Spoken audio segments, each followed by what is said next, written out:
আওয়ামী লীগের আমলে যদি বিদ্যুতের একটু ঘাটতি দেখা দিত, সাথে সাথে কি বলা হতো জানেন?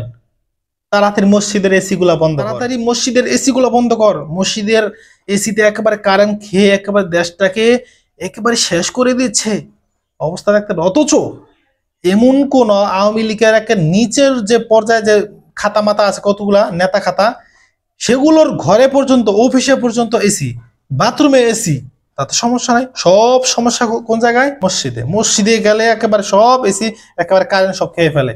এই যে দেখেন অবস্থা, অবস্থা একটু দেখেন, একটু দেখেন। এই যে লাইট গুলো, বাহারি রঙের লাইট, এগুলো কি দরকার?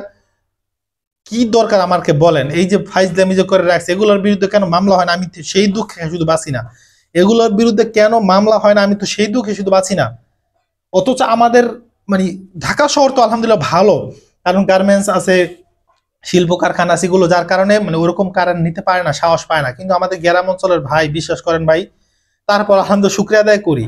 এই 16 বছর ফেসি যে যে পরিমাণ মানে কারেন্টের যেই ক্ষতি করছে, মানে 1 ঘন্টার পর 1 ঘন্টা থাকে, 2 ঘন্টা কারেন্ট থাকে না, এরকম অবস্থা করছে। তারপরও এখন এই সরকার আসার পর, মানে বর্তমান যে ইউনুস আছে, ইউনুস সাহেব আসার পর থেকে আলহামদুলিল্লাহ অনেক ভালো আছি, আগে থেকে ভালো। আমি মনে করি এই মুহূর্তে কারেন্ট তো পাওয়ার কোনো প্রশ্নই আসে না।